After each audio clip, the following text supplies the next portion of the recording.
Okay, for the second part, then what I did, if you didn't follow the first video, go ahead and go back to that one. But right here we have a muscle that we are going to retopologize here together. You're going to watch it, and I'm going to retopologize just a little bit of it. I'm not going to do a lot of it. I might do up to a certain point, but basically, this is an example of high-res mesh. I actually retopologized this already, so I'm not going to save whatever I do here. But I was explaining what retopology is, and retopology is taking a mesh that is like this, that has, excuse me, all these polygons in it, and we're reducing it down to a more manageable level, because all these little vertices in here, these points, carry a bunch of information that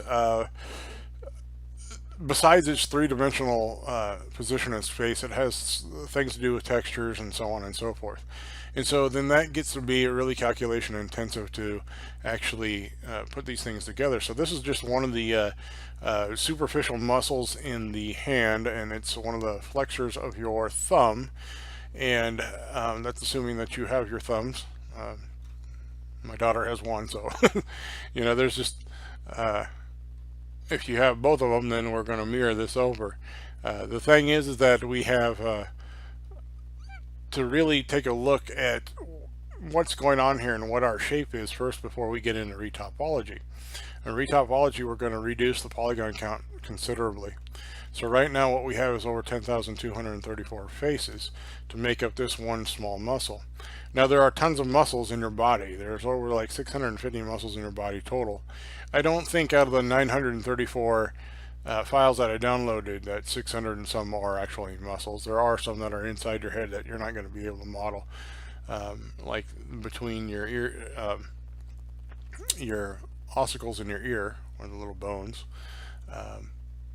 in your ears. They have muscles around them too, so that if you sneeze, cough, or do something loud or yell or something, you don't deafen yourself. So they tend to flex.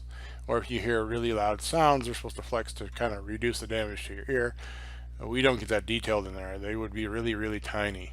But there are like a lot of muscles that I did model, and so if you're talking about a small detail, like a little part of the palm of your hand, just one muscle that actually flexes your thumb, and you have two of those, but then you add all the other muscles in there, and there's about 24 muscles in your forearm, and then there's a bunch of muscles up in your upper arm, and then your chest and your back, and so on and so forth.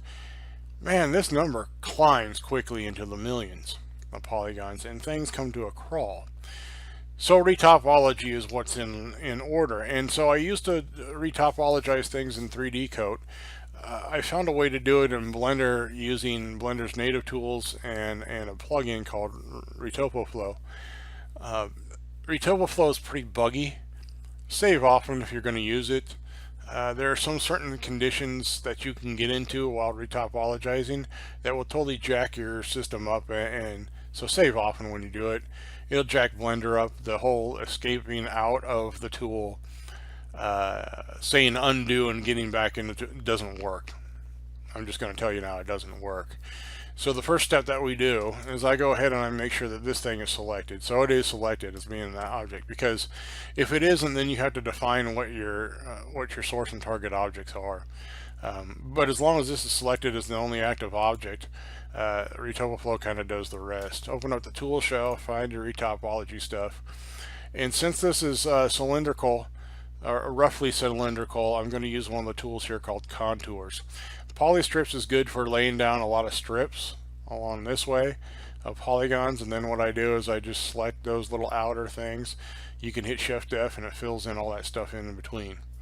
Contours for this type of geometry is good enough for me. Polypen allows you to do more stuff by individually placing polygons and moving stuff around. So contours is what I'm going to start with. And then as long as I start dragging lines across here, it's going to start connecting them together. So it makes the process of retopology a lot quicker. When I get to the end like this, it sometimes doesn't line up with things. And sometimes it has to deal with me actually turning around and see what's going on. And I can see that it's going into a convex or concave type of surface. I don't want to go into that too much, so we're just going to leave it as it is. And I didn't rotate it around to actually line this up really good.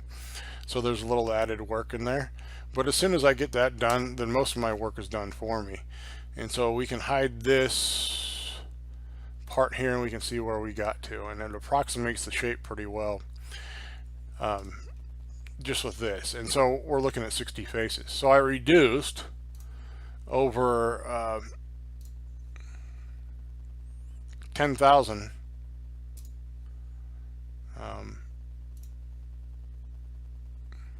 down into 60. So that's pretty good. Many people are like wondering, well, where are you going to get all that detail from? You're way ahead of me.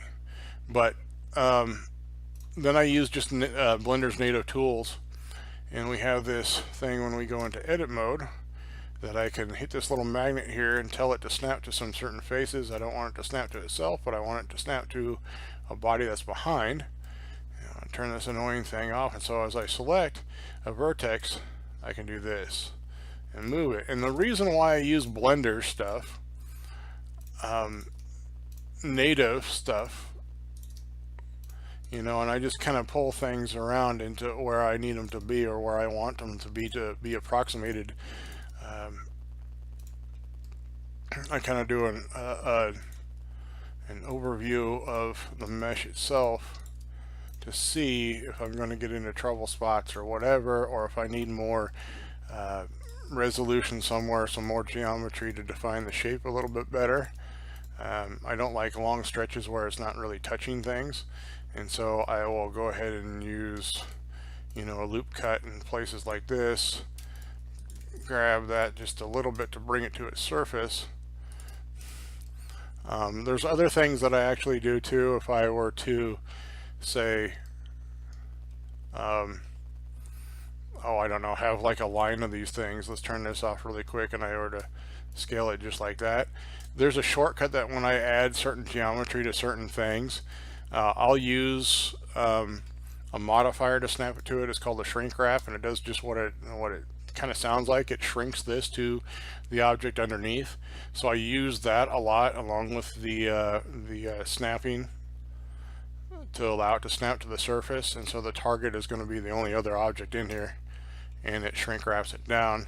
There are problems with this though sometimes. See, in edit mode it's like this.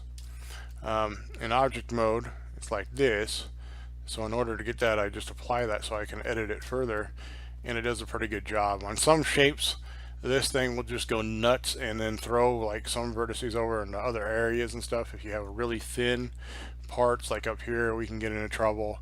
Thin parts are the hardest parts to retopologize through, but we turn our magnet on and we do the best that we can and grab and pull stuff over. And so this really helps us out on long strips of things. Down here, I can go like this and then just hit the grab once and it'll pull everything along the line.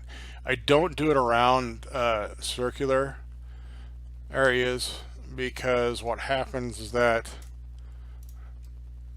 it will snap to the surface that you're facing towards instead of around it. So I don't like that. It will do very nicely along the surface, along a long line, a longitudinal line.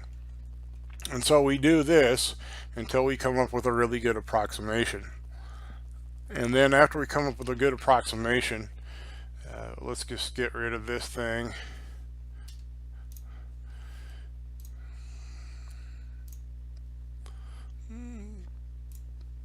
And the original file, the high res file, is about a megabyte. Let's see here, the high res, yeah, so it's about a megabyte in size.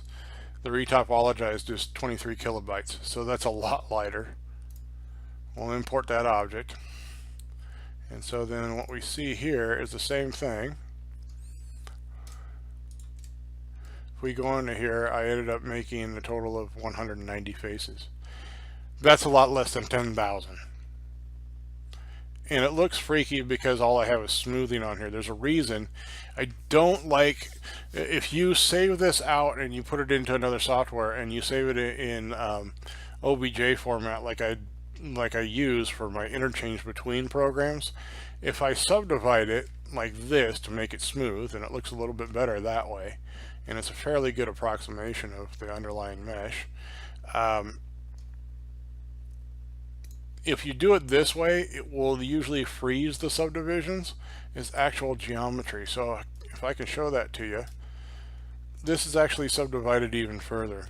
And it'll keep track of this stuff. It'll say 190 faces up here.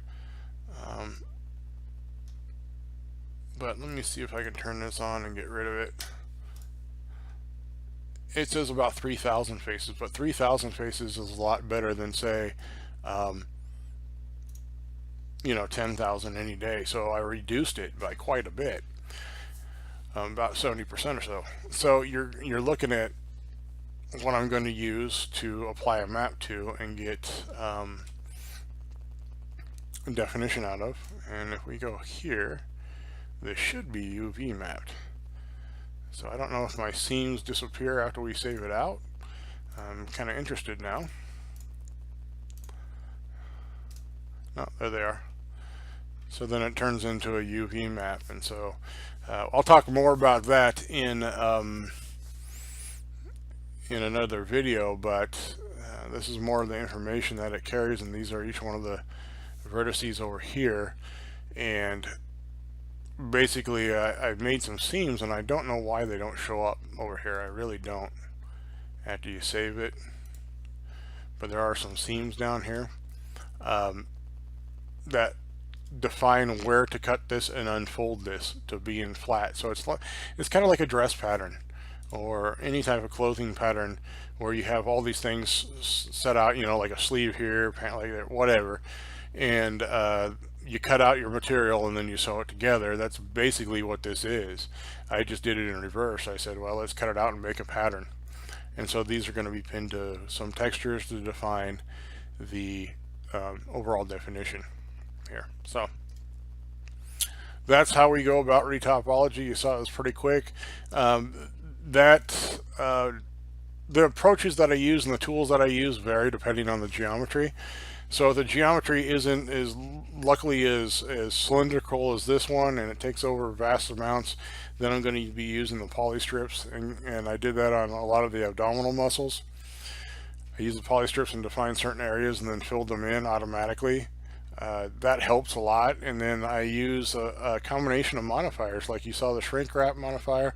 I'll use solidify for things that are pretty much just need a little thickness to them, and that's it, to extrude it evenly around its surface normal so that it follows the contour of the stuff that you're making. And then there's one other, sometimes I use a subdivision surface to see if my approximation is good enough, but like I said, it will freeze that division in there, subdivision, if you export it somewhere else and then re-import it. And so I don't usually freeze the mesh quite yet at all. I want to keep everything kind of modifier based here so that I can change the subdivision on the fly if I need it. I don't think I use anything else really to do the retopology. So that's just about it for this part. So generally you just take that high resolution mesh and make a smaller one over the top of it, and then you use that instead. It doesn't look like much here, but we'll show you what it looks like shortly in the next video.